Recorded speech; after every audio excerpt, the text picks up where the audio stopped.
warahmatullahi wabarakatuh. Salam Om Swastiastu, Namo Buddhaya, salam kebaikan, salam sejahtera. Di sini saya akan menampilkan video sebuah keluarga yang anggotanya terkena penyakit infeksi menular seksual, yaitu sifilis. Sebelumnya saya akan menjelaskan secara singkat dulu apa sih itu penyakit infeksi menular seksual sifilis.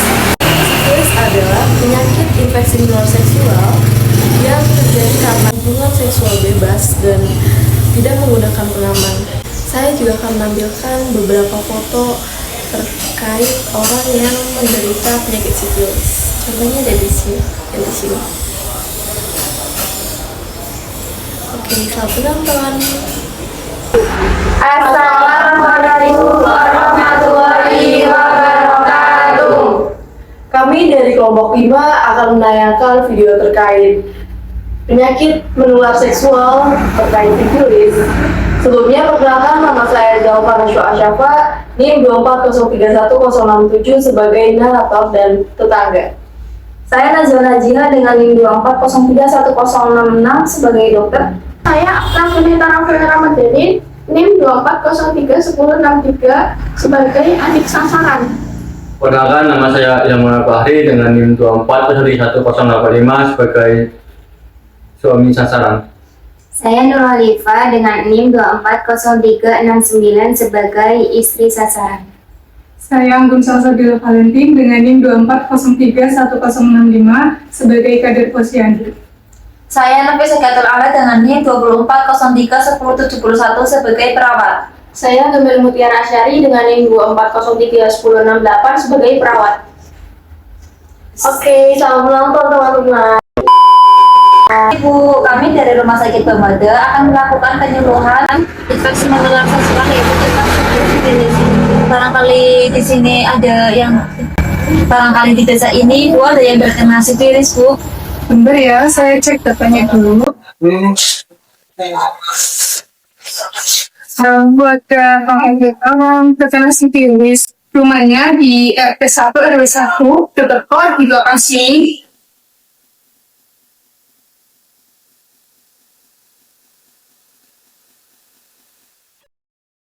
Setelah melakukan perbincangan singkat dengan perawat, akhirnya Kader Anggun menemui keluarga yang terkena penyakit sifilis.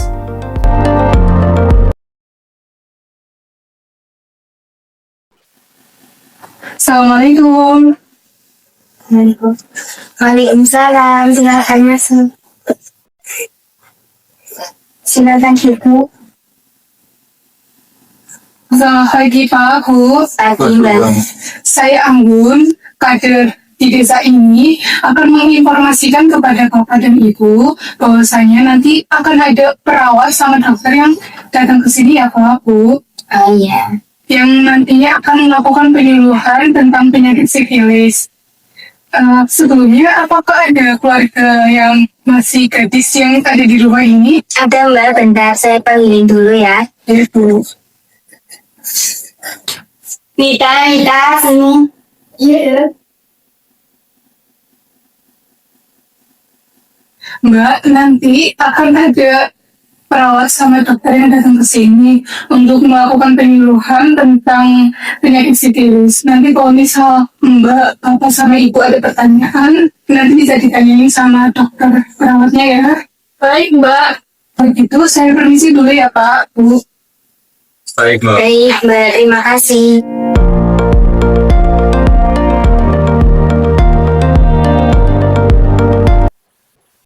Tiba waktunya perawat dan dokter mendatangi keluarga tersebut. Misi Ibu, kami dari Rumah Sakit Bamada akan melakukan penyuluhan tentang penyakit menular seksual yaitu penyakit sifilis. Oh iya Mbak, baik. Silakan dulu. Ya Bu, Ibu barangkali ada anggota keluarga yang lain Ibu, boleh dibantu sekalian. Oh iya ada, benar ya.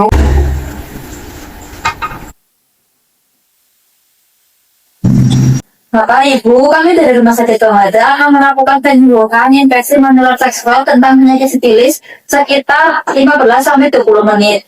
Apakah Bapak Ibu bersedia? Bersedia. Sebelumnya saya mau tanya dulu Bapak Ibu. Bapak Ibu tahu nggak penyakit sifilis itu apa? Iya tahu, penyakit sifilis itu penyakit yang menular Betul Ibu. Lebih tepatnya penyakit sifilis itu penyakit menular seksual dengan bakteri Treponema dengan ciri-ciri yang ada luka-luka di kelamin, anus, dan mulut. Sifilis ini menjadi masalah kesehatan masyarakat di Indonesia. Menurut data resmi dari Kemenkes pada tahun 2022 mencapai 20.383 orang. Angka itu menunjukkan peningkatan sekitar 70% dibandingkan pada tahun 2018.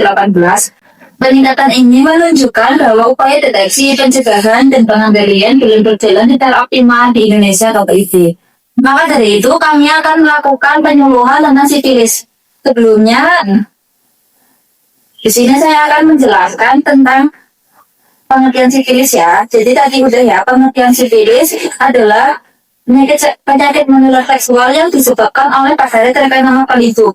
Penularan bisa terjadi melalui hubungan seksual atau dari ibu ke janin. Penyakit ini dapat merusak organ tubuh dan otak bila tidak dapat diobati. Jadi bagaimana sih etiologi sifilis itu? Sifilis adalah penyakit menular seksual yang disebabkan oleh bakteri Treponema pallidum berbentuk spiral dan dapat menembus ke jaringan tubuh. Penularan terjadi melalui hubungan seksual dari ibu ke janin atau lewat transfusi darah dan jarum suntik. Bisa dibaca Bapak Ibu? Nah, Ya, bisa. Bakteri menyebar ke seluruh tubuh melalui darah dan dapat menyerang kulit, pembuluh darah, serta saraf. Resiko meningkat pada perilaku seksual tidak aman, riwayat infeksi menular seksual, dan kurangnya pengetahuan. Edukasi dan deteksi dini sangat penting untuk mencegah penularan sifilis. Selanjutnya akan dijelaskan oleh rekan saya. Berikutnya ada tanda dan gejala sifilis. Pertama ada tanda dan gejala kliniknya. Umumnya luka tunggal di tempat loncat bakteri. Umumnya terdapat pada daerah kelamin, anus, atau mulut. Kondisi ini biasanya disertai dengan pembesaran perdan getah kejang lokal. Yang kedua ada gejala sifilis sekunder, yaitu penderita dapat mengalami ruam pada seluruh tubuh, terutama di telapak tangan dan kaki, demam, nyeri tenggorokan, nyeri sendi, kelelahan, serta kerontokan rambut berbentuk bercak. Lesi pada mukosa mulut atau alat kelamin juga sering ditemukan. Nah, yang ketiga ada sifilis laten, yang menimbulkan gejala klinis, namun antibodinya terhadap bakteri tersebut tetap dapat terdeteksi dalam darah. Yang keempat ada tanda gejala tersier, yaitu pada tubuh dapat terjadi kerusakan pada organ dalam seperti jantung, pembuluh darah, dan sistem saraf pusat. Komplikasi yang dapat muncul antara lain aortitis, aneurisma aorta, irisi aorta, serta lesi guma pada berbagai jaringan tubuh. Nah, selanjutnya ada tanda bahaya sifilis nih. Tanda bahaya sifilis awal biasanya muncul luka kecil di nyeri pada area kelamin, mulut, atau anus. Luka ini menjadi bahaya utama karena berpotensi tinggi menularkan infeksi kepada orang lain tanpa disadari oleh penderitanya. Lalu ada tanda bahaya sifilis stadium lanjut, yaitu gangguan pendengaran, gangguan penglihatan, nyeri sendi kronis, kelemahan otot, serta perubahan perilaku atau gangguan fungsi saraf. Gejala ini menandakan keterlibatan sistem saraf pusat dan dapat menyebabkan kerusakan pemain yang tidak diobati. Lalu ada tanda bahaya yang lain, yaitu penurunan berat badan, kelemahan ekstrim, dan penurunan daya tahan tubuh. Kondisi tersebut menandakan bahwa infeksi telah berlangsung lama tanpa pengobatan yang memadai dan dapat menyebabkan gangguan fungsi tubuh. Lalu yang keempat ada tanda bahaya sifilis pada ibu hamil, bisa menyebabkan kelahiran prematur, bayi lahir mati, serta infeksi kongenital pada ibu. Jadi yang terinfeksi sejak dalam kandungan dapat mengalami kelainan pada tulang, gangguan pendengaran, kerusakan organ hati, dan keterlambatan perkembangan.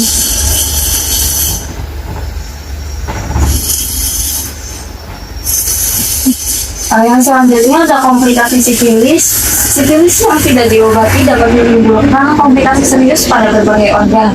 Dapat terbentuk tumor yang merusak jaringan dan organ, serta menyebabkan sifilis kardiovaskular seperti aneurisma dan insufisiensi aorta. Jika menyerang sistem saraf, terjadi neurosifilis dengan gejala gangguan saraf, penglihatan, pendengaran, hingga demensia. Pada ibu hamil, sifilis dapat menular ke janin dan menyebabkan keguguran, lahir mati atau sifilis kongenital dengan kelainan tulang, gigi, dan organ. Deteksi dini dan pengobatan tepat sangat penting untuk mencegah komplikasi berat. Selanjutnya, perawatan pasien sifilis di rumah. Yang pertama itu ikuti rencana pengobatan. Yang kedua, kebersihan dan pencegahan penularan. Ketiga, pemantauan dan pencatatan harian. Keempat, nutrisi, istirahat, dan gaya hidup. Yang kelima, pendidikan untuk pasien dan keluarga. Yang keenam, tanda darurat, yaitu kapan harus menghubungi dokter. Selanjutnya, ada pengobatan sifilis. Yang pertama, sifilis primer dan sekunder. Pengobatannya biasanya suntikan tunggal benzatin Yang pertama, sifilis primer dan sekunder dengan pengobatan suntikan tunggal benzatin penisilin di 2,4 juta unit secara intramuskular. Jadi pengobatannya itu biasanya di otot bokong. Satu kali pemberian ini umumnya sudah cukup untuk membasmi bakteri. Dan yang kedua ada sifilis laten dengan pengobatannya itu benzatin penisilin D 2,4 juta unit lagi diberikan setiap minggu selama 3 minggu berturut-turut. Total dosisnya itu 7,2 juta unit. Durasi terapi yang lebih panjang diperlukan karena bakteri mungkin bersembunyi di jaringan tubuh yang lebih dalam. Dan selanjutnya ada neurosifilis. Pengobatan awalnya itu aqueous kristalin penisilin G dengan dosis 18 sampai 24 juta unit per hari secara intravena setiap 4 jam 10 sampai 14 hari. Pengobatan lanjutannya setelah terapi IP dilanjutkan benzatin penisilin G 2,4 unit intramuskular per minggu selama 3 minggu untuk mencegah kekambuhan. Dan selanjutnya ada alternatif terapi bagi alergi penisilin. Alternatifnya adalah antibiotik golongan deflazacin. Untuk sifilis awal itu doxycycline 100 mg 2 kali per hari selama 14 hari atau tetracycline 500 mg 4 kali per hari dengan durasi yang sama. Untuk sifilis laten itu doxycycline 100 mg 2 kali per hari selama 28 hari atau tetracycline 500 mg 4 kali per hari dengan durasi yang sama.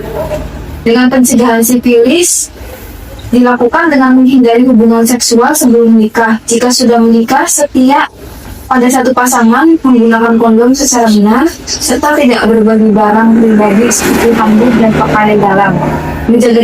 Menjaga kebersihan diri, melakukan pemeriksaan diri, dan menghindari perilaku seksual beresiko juga penting untuk mencegah penularan treponema pallidum.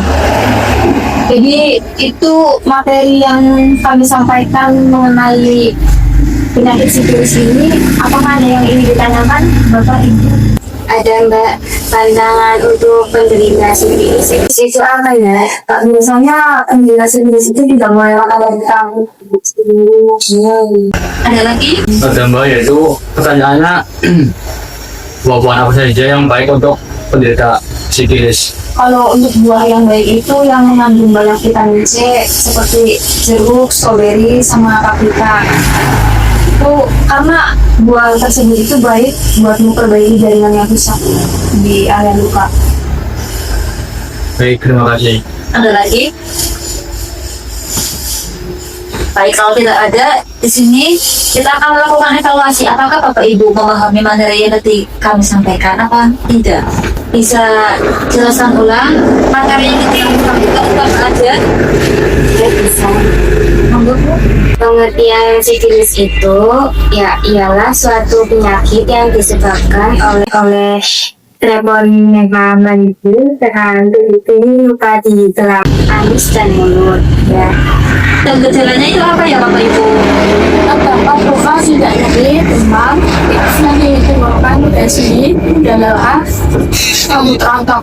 Baik, kalau tanda dan bahayanya Itu ada gangguan pendengaran, gangguan penglihatan, rasa badan, nyeri sendi kronis, sama lemah otot. terus hasilnya apa ya Bapak Ibu? Gangguan pendengaran, gangguan penglihatan, demensia, keguguran pada ibu hamil, bayi lahir mati. Ya.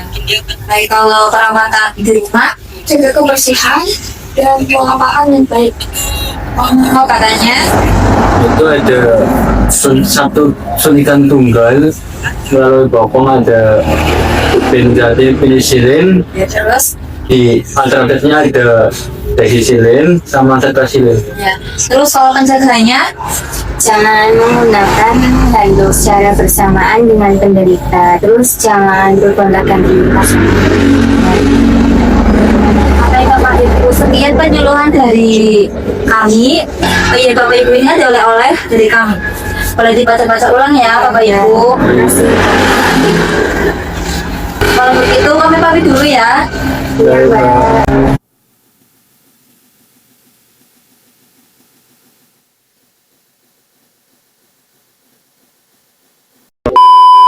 Ya. Assalamualaikum. Waalaikumsalam. Ibu apa kabar? Alhamdulillah baik. Tadi saya mau nanya, tadi kok ada yang bawa ada yang masuk sini? Iya, tadi ada penyuluhan tentang penyakit sifilis. Tetangga tersebut akhirnya mendapatkan edukasi terkait infeksi menular seksual sifilis.